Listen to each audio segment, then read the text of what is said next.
I'm Tara Jones from Peaceful Solutions, and today we're going to go over an extension of the polite leading and handling lesson, and we're going to talk about how to walk through a narrow gate. Today I have with me my partner Phantom, and she's going to help me out with this video tutorial. We are positioned in my arena, and this is one of my more narrow gates that my horses have to walk through on a daily basis, probably 2 or 3 times a day. And one of the things that you'll hear with this gate is it's loud and squeaky, but it's also doesn't stay open. So this is going to happen with a lot of your gates. They're not going to stay open unless they're secured or have a wheel on the one end of the side of it, or if there's a way that you can latch it back.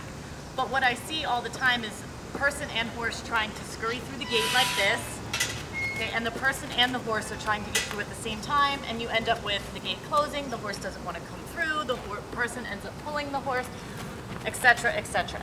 So let's just make this whole lesson a little bit easier. I'm going to ask Phantom to turn, and we're going to position ourselves in the arena once again. I'm going to show you a little bit easier version of how to do this exercise. One of the things to remember is we are going to start by asking her to back up, like we did in part 1 of the polite leading and handling lesson, and we're also going to make sure that she'll come forward, like we did in part 2 of the leading and handling lesson. So once she has both of those cues under her belt, then I'm going to ask her to stay even with my shoulder. One of the things to remember when you're walking through a gate is I always want to walk through first and then allow my horse to follow me through. So I'm going to position myself here, I'm going to ask Phantom to come through, and then we're going to stop. Now, let's make this exercise slightly easier. I'm going to leave Phantom there. Ground tying is another exercise we will go over at a later date. And I'm going to secure my gate with a collar. I'm going to ask Phantom to turn around using the polite leading and handling cues that I've taught her prior. I'm going to ask her to walk to the gate, back up 2 steps. I'm going to walk through. I'm going to invite her in, and then we're both going to be even from nose to shoulder and continue on our way. Some of the more common mistakes that I see made when walking through a gate are the send through. So you ask your horse to go through the gate and then you walk through. I'm not a fan of this because I'm looking at hindquarters.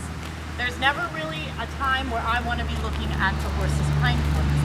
If a horse were to spook, get scared, the gate screeches like it did, etc., etc., and the horse were to kick out, I am in direct aim of that. So I don't want to be anywhere near the engine. So I want to be up here by the head where I could direct the hindquarters away from me if I needed to, in a pinch, if I was in trouble. So I'm going to ask Phantom to come through the gate once more. I'm going to walk through.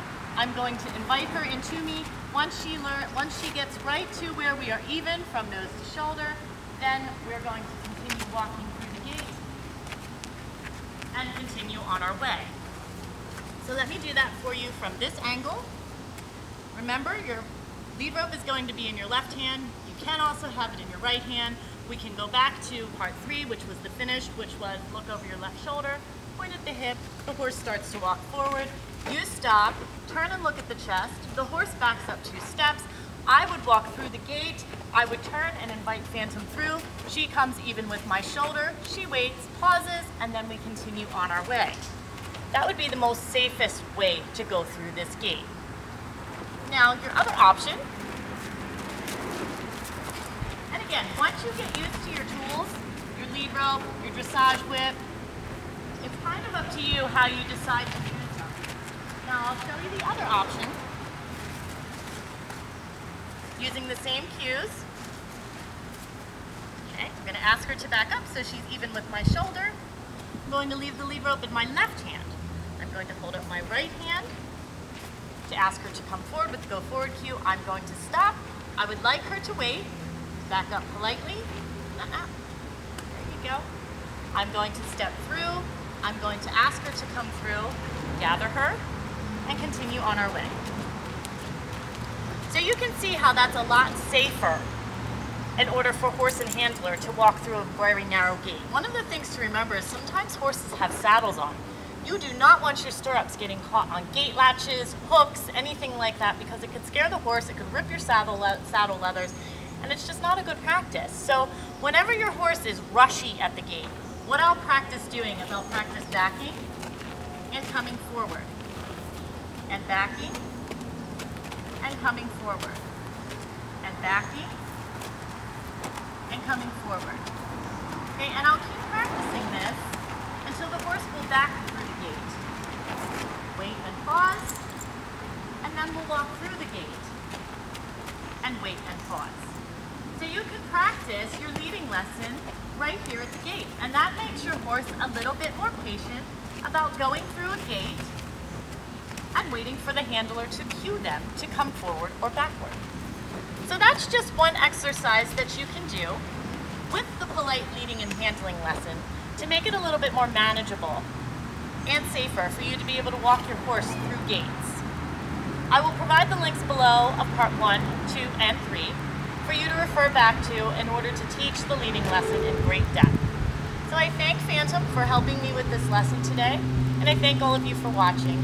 If anybody has any questions, please feel free to contact me at tarajones7@yahoo.com or visit my website at tarajonestraining.com. Thanks everybody, hope you have a great day. I'll catch you on the next one. Bye-bye.